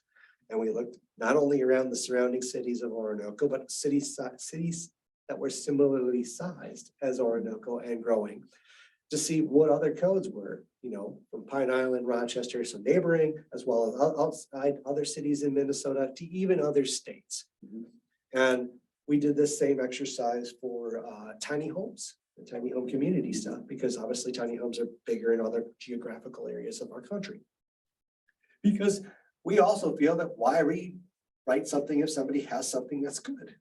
We can steal it, plagiarize, because and see what are the thought processes of the other communities and bring that back here, discuss it, decide where we would recommend it to go, run it past council, make sure they're also on the same page, but then it would go to public hearing to update the code. That is the process I would recommend we take for this, is that we do some research. Now, this time we actually do have a professional resource in Stantec who might actually already have this information readily available. And trust me, I've gone through and read a lot of codes. It's not fun, but a lot of them are digital now and they're online and you can actually read other cities' codes. Because if you're gonna move there, you want to see what rules are. So that's what my recommendation would be for this, is we would ask Stantec to first of all pull their knowledge together and put, based on our zones, R1, R2, B1, B2, B3, you know, as I told Sunny, our committee back at the day, assumed firearm sales felt like something that's in a business district, not a residential district. And maybe not manufacturing, didn't really fit there. It sounds like a business, right? Much like a hardware store and a outdoor world Bass Pro, Outfit. whatever outfitter store, right? That type of store, right? Like, well, that's who's probably sells firearms also for hunting and things. So we thought that fell into a business. Well, you can subdivide that though. We can say not in a historic business, only in B2, right? So, but we could get Stantec to give us, there's some findings or examples. And then we could decide as a group where we think it best fits and then add it to the code, because this is where I want to make sure it's black and white. Our code, people can go to it and whatever use you have. What was the one you just asked me about? You sent me an email, I don't remember right now. You asked me about what use was it under, and I said, oh, it fell under accessory. I think it was camping or motorhomes sales or something. Oh, Where did they it asked fall? you about, yeah, Renee asked me about it. Where did Yeah. it fall under? Because some of these titles sometimes aren't even very clear. And so we can make clarity, where we can make clarity, I feel that's our job. Yeah. To make it more easy for anybody, future citizens, current citizens, to know what is or is not allowed. because we didn't have RVs. Yes, we Specifically, didn't call it was RVs, but it's called recreational vehicles is what it was called out there, motorhomes or something like that. But it was there, but it was just, you know, harder to find. But in this case, it's not there. So we want to add it. So that's what I would have said to you guys last month. But I wasn't here. My bad. And the only other thing I would say that Mike also said was that, you have to be very careful, because you can regulate, but you can't ban anything. So that, and I think that's Kathy, where you were headed last month. Yes, Is kind of what areas, and that's what we you're have to speaking address to it too, one way is, or the other, yeah. or it's usually Yeah. gonna be permitted. right. And the other thing that I will say is this kind of work that you're doing makes it easier for staff.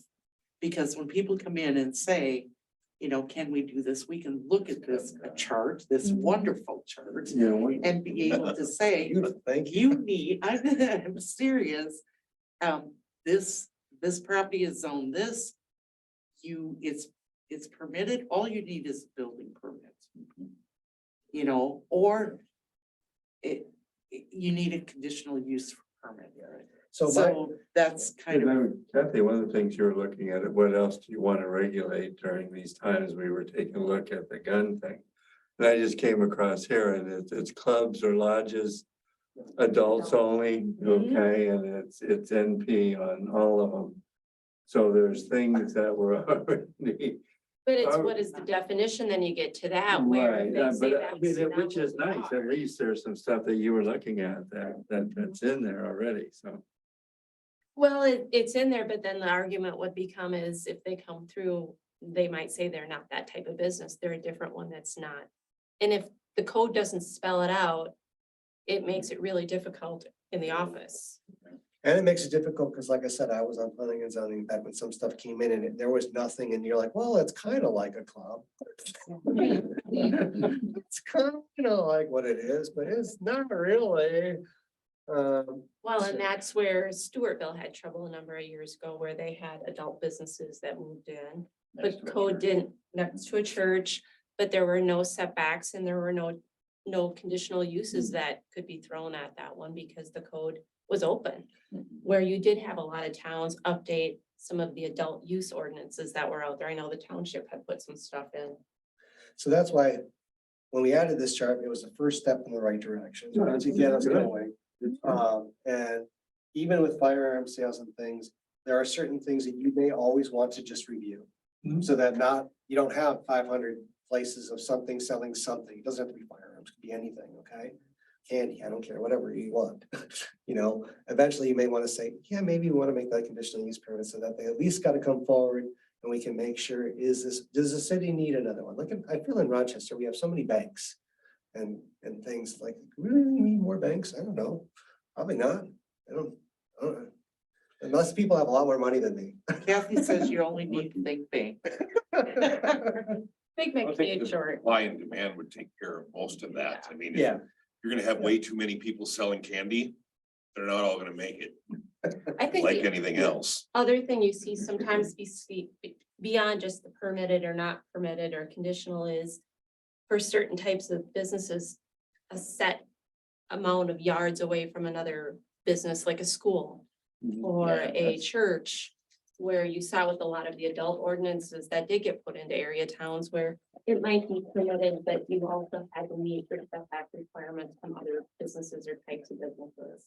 So that's something And I'll to, be honest with you, that's where I like the conditional use permit, because it gives you ability to set those conditions. but it's on a case by case basis, which gives it, You have more variability depending on your Yeah, commission, yeah. if they rotate. But yeah, but if you put it in code. in it's black code, and then white. it's black and white too, and it's. And it is helpful to pay attention and, you know, to what's going on in not just neighboring communities. But, you know, for us policy wise, I mean, we kind of look to other cities and stuff because that's how we kind of stay ahead of the game in some cases. Because Stewartville had this issue, you know, I mean, we learn from different scenarios. We don't have to do the same thing to learn the same lessons. We can learn from somebody else's. Well, and we know there's gonna be a lot of stuff coming, right? Mm-hmm. So the more we can prepare, absolutely. So I'm gonna make a motion on this one, is that we consult with Stan Tech to see if they could look at other cities' codes and see where firearm sales fell and how they were regulated as permitted, not permitted, up, specific conditions around there, what they have from their knowledge of other surrounding cities, because obviously there are firearm sales throughout all those other cities in Minnesota. And so, again, it'd be nice to have that information in front of us to look at, make a decision, make a recommendation to city council, and then do a public hearing to update the codes. Is there a second? I second it. Second, thank you. Any further discussion? All those in favor say aye. Aye. Any opposed? Approved. Last item, right of way issues and responsibility of tree trimming. And I just want to pull something up here. Because. So we had some issues come up with trees and trimming and grass and whose responsibility is it? And then if the city goes and does it, can they? Do we have authority to go and do that? Does the city eat the cost for that? Does the homeowner get billed for that? This is not clear to say the least in our code. Is that a fair assessment, Sunny? Well, there are some aspects that are clear. I get to track the cost of if we send somebody out there, but I don't necessarily get to collect from anybody. So the areas that we're talking about are all essentially often referred to as ROWs, right of ways, in codes. I did look at Minnesota to see what they had for laws. So I started doing some stuff. And I started focusing just on trees and trimming trees and could the city go in right of ways and stuff. And so Minnesota actually does have laws, including tree removal on not only city property and right of ways, but also private property.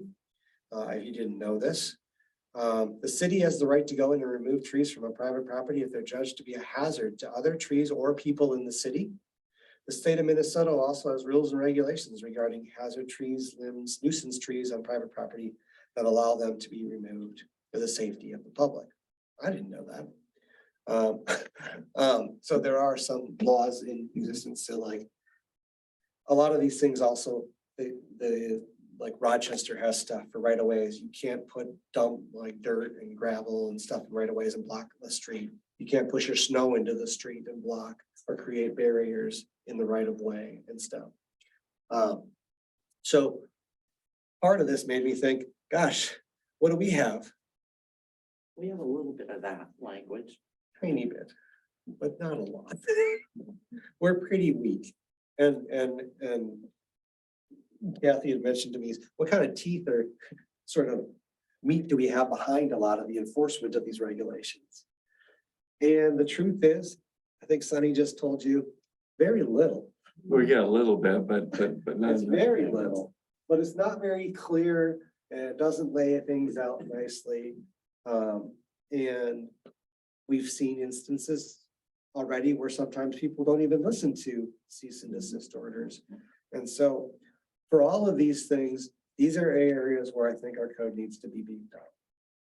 We really need to lay out the law of what we expect to happen.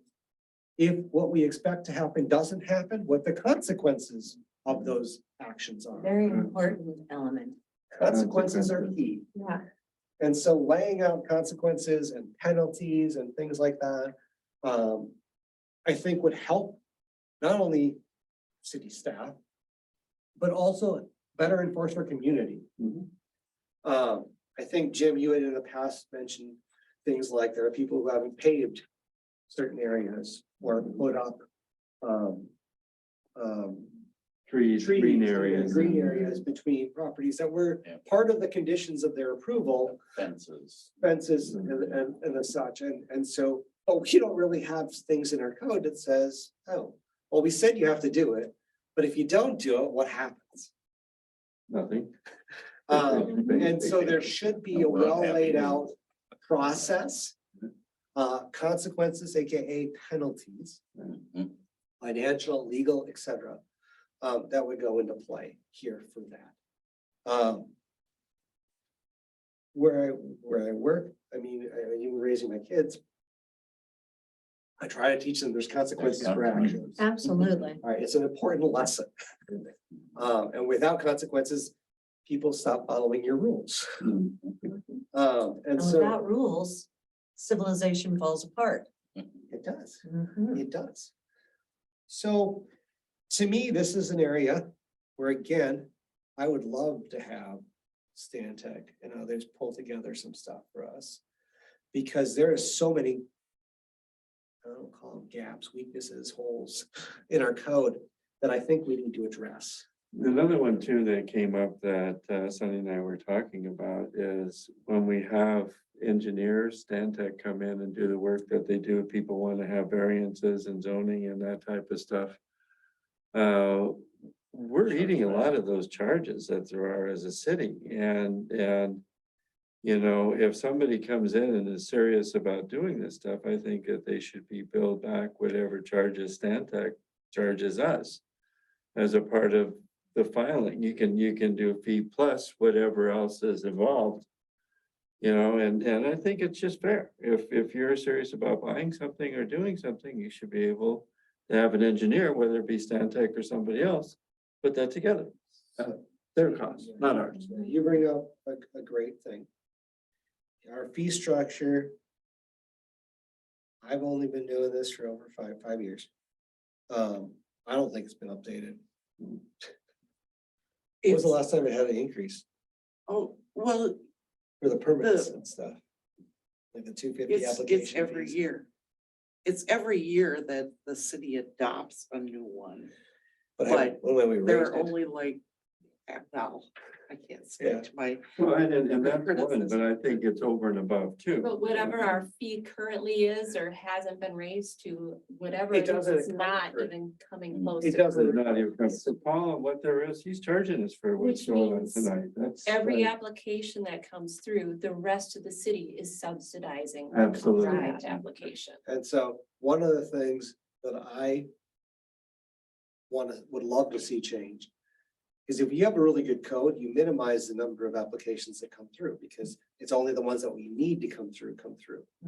When I first started on this committee, we had a lot of stuff that we probably didn't need to come through here. Accessory buildings was the first one.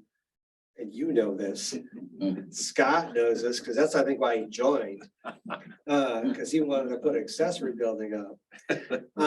And had to come forward to committee and, you know, lobby for it, right? A variance to get this That was accessory. actually an R2 Yeah, that it was a, did never end up doing anything with it anyways, but yeah, you remember. had to go through how the many- whole, How many have we had? And Yeah. and so we said, you know what, if we update our codes, then we're only gonna get them when we need to get them.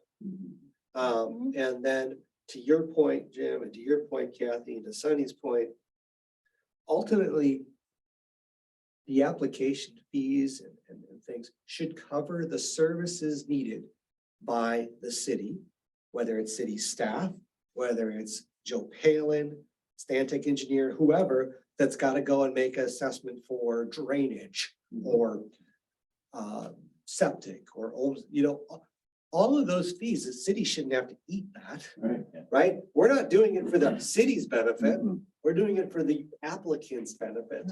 So in to that point, the question I think will come up, because I don't believe we need two engineered drawings for the same thing. So, but I'm just saying drawings or a feasibility study or whatever.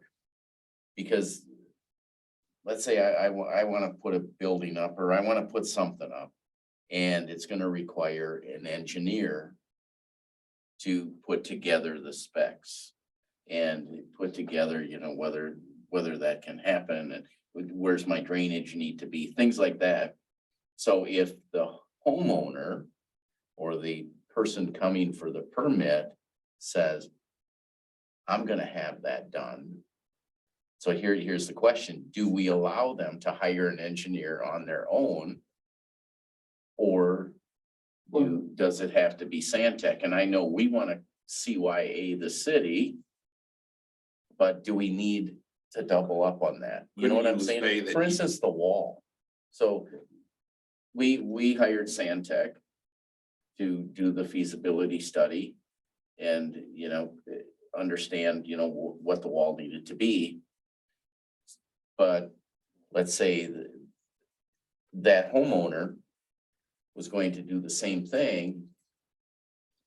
What engineer, do we need, some of these projects, we don't need 2 engineers bringing stuff to us. You know what I'm saying? Sure, Scott, what were you gonna say? Well, I was just gonna say, if you could have it set up where, you can pick whoever you want to and pay them to do it, Yeah, but our person is going to have to at least look it over to make sure that they agree with it, which probably would not cost as much as having them do the whole study Yeah. or whatever. I would, That's how I. But usually that see it way- done as because the well. city still wants to cover that. Oh, yeah. Yeah, we have to make sure. Cross checking, yeah. so as Yeah, Kathy and as Scott proposed, that is common practice. Mhm.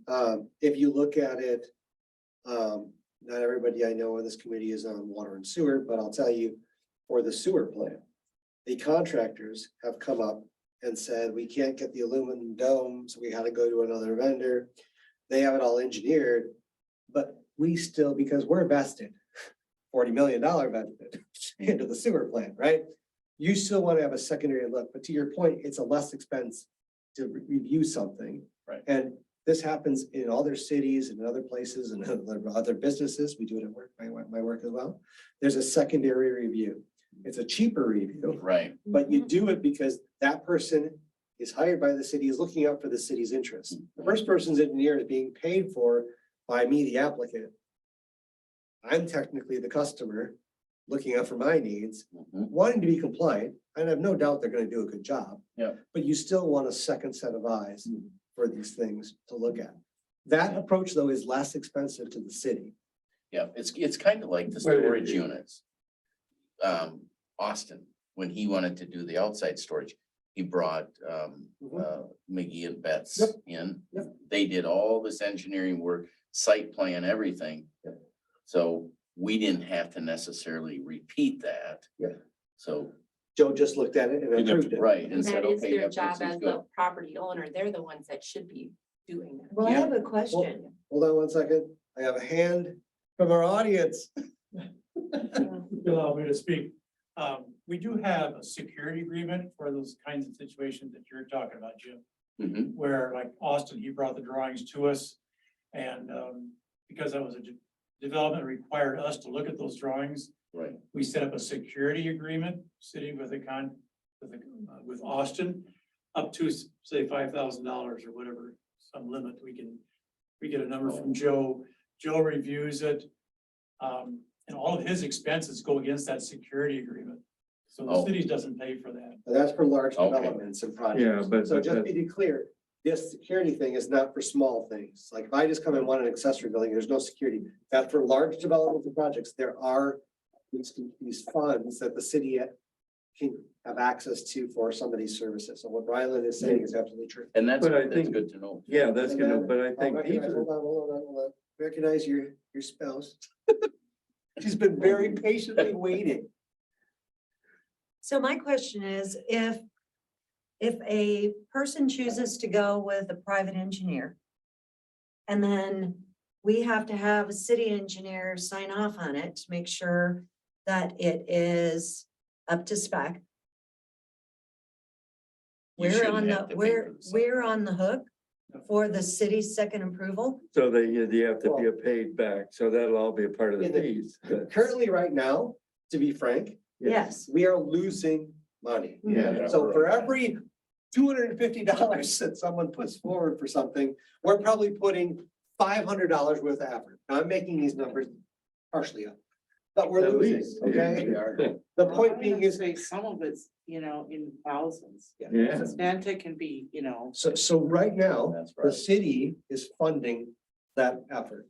What we're saying is in the future, we really want, as part of this whole process, to be frank, as we look at right-of-way codes, things, we also need to look at fees, permits, and structures and how we collect on these things so that the city is not out thousands of dollars for something. because that's an expense that the city shouldn't bear. Should the city even be out any amount of money for that stuff? So that's where that's one Well, of the that's things why I'm. we're bringing revisiting this up, is how do we update that?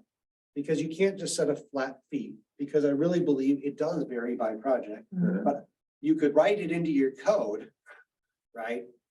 That you have to cover these expenses, and these expenses are billed out at an hourly rate of X, right? Or part of the application could also require to have a complete application. You have to have an engineering sign off with a plan that they have included and paid for ahead of time. And so I think that that makes much more sense, Yeah. because then you don't have to have the tables of X amount of X amount of time at this rate per hour. And And some of Yeah. it, we do have to have the engineer thing before we can, like a building permit.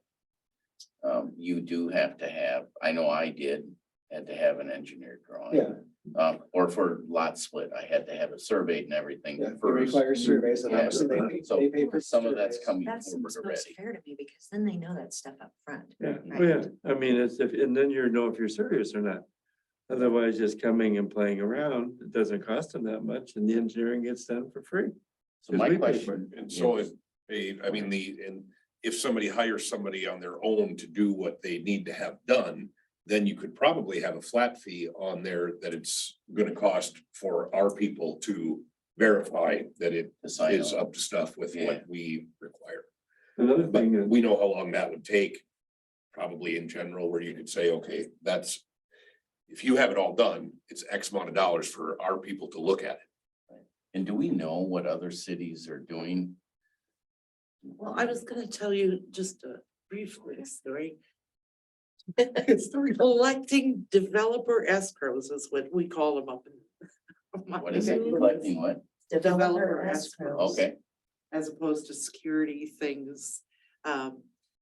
Was my first entree into public service. Hmm. I was contracted to come in and manage a FEMA grant and collect up on developer escrows, because they were letting,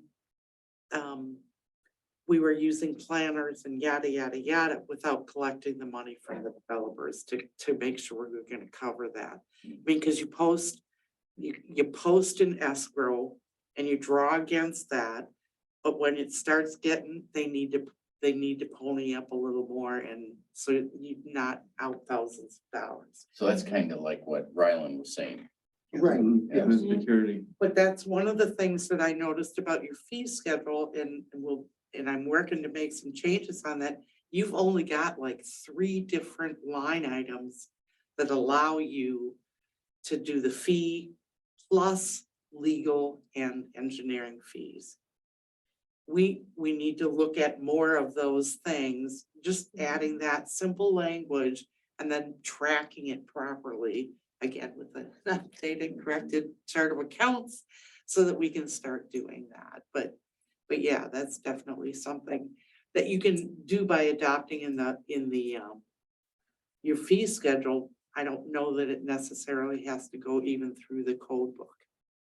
Yeah, I like that. Just an better. annual, Yeah, just an annual thing. A lot for a long time. That should probably be something. another thing too, just stepping back, and we were looking on what kind of teeth do we have, and what can we do?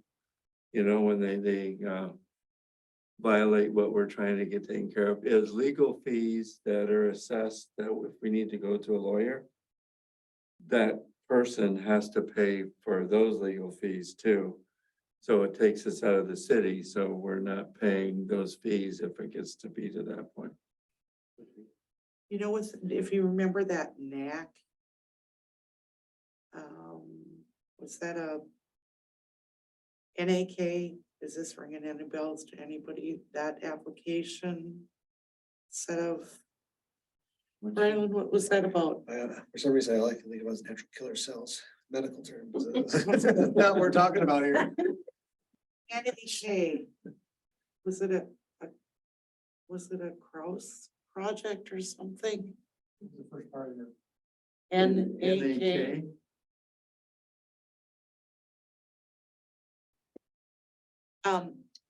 The point being that remember, ultimately, you didn't have quorums and you were, So then it went to council to have the public hearing, and then we had to pull it off the, Oh, I know The what you're agenda? talking about. do you know what I'm Yes, I talking know what about? you're talking about, yes. Okay, so that's an example where Stantec put a lot of money and effort. There's, thousands of dollars Yes. they pulled out. Yeah. City got nothing. No, I remember that. Yes. That was frustrating. Yeah, that should be changed. Yeah. And that's why we, up in the cities, I mean, we work with developer escrows. You put the money there. If we don't use it, great, after a period of time, you get it back. But there you have some leverage instead of, where you're going right now with, people not paving after they've been approved. You've got some funds to. When you talk about teeth, I mean, that's a tool that's utilized to. And do they keep adding to that escrow? So let's say that we see that we're gonna start bumping into that, emptying that bucket. Yeah. Then are they required to fill it? Yeah. Okay, so it's not a one-time Right. thing. Not a one and done. Yeah. So here's my recommendation. This whole thing expanded from the ROW discussion, and I'm gonna bring us all back, okay? But I'm gonna include it all because I think this is very valuable. Here's my motion, okay? In regarding to the ROW side of things, I would recommend that Stantec, again, look at some other city zoning codes, responsibilities, and things that they could bring back again for us to look at and share. And regarding to the updating the fee schedule, the teeth and stuff, I would actually encourage Sunny to do some research and bring that back to us, to present that to us, because Cece has a lot of knowledge and past experience on that. And so my motion is that Stantec does some research and brings us back for ROW, and Sunny would bring us stuff for fee codes and legal fees. And again, that would come back to a meeting to discuss and decide how we implement this in the code, and again, Now, move forward. let me ask Sunny, could you do the code? Are you familiar enough where you could? So here's the only reason I separated it out is, so we already gave Sunny 2 homework assignments now, Yeah. plus her other duties. And so I'm trying to also be conscientious of her time, Yeah, and I figure the 2 things that I'm assigning Stantec are easy. Well, by me, but I don't know how much they charge. Probably a lot of money.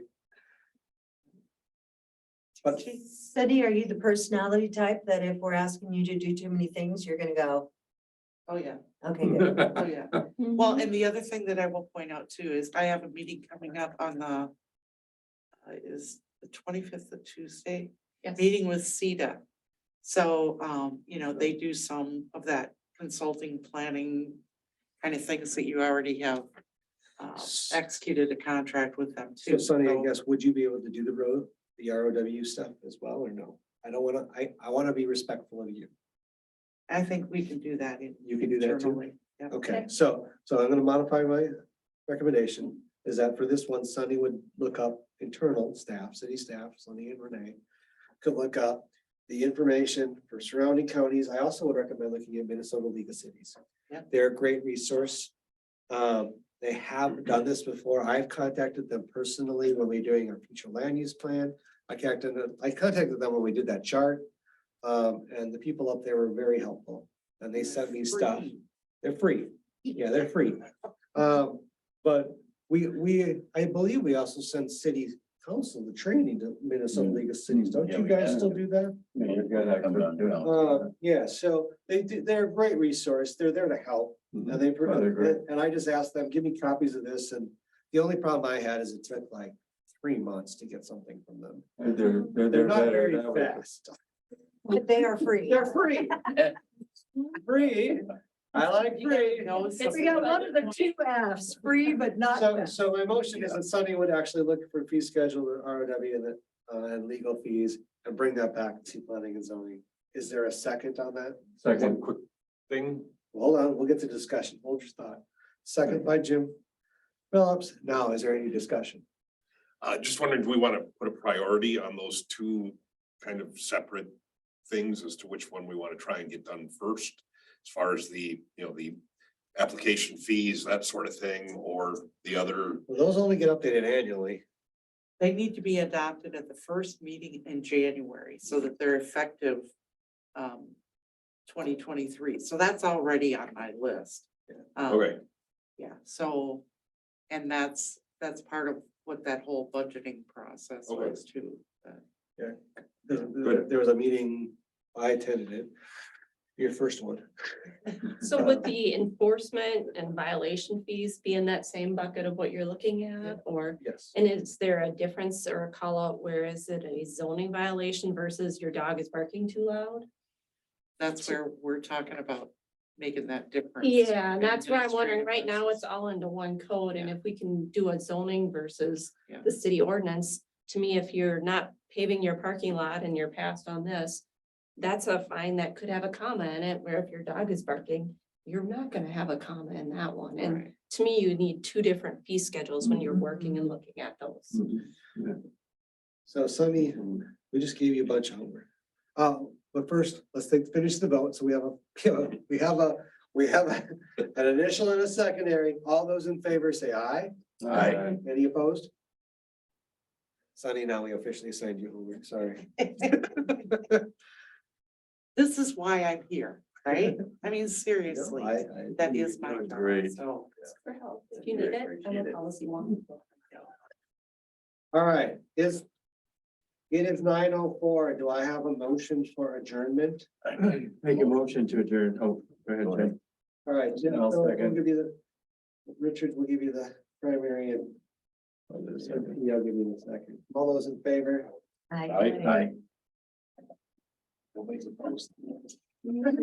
Thank you all for coming this evening. Thank you. I will go home. We'll do that when we can pick this up. And that's point two. Cause I know this has to get. I will go through, I have all my notes, and then I will send it off to you. And I'll then give you till noon tomorrow. I'll get it done tonight. How do I stop this? Oh, yeah. And. Yep, And and the all that. penalty we have right now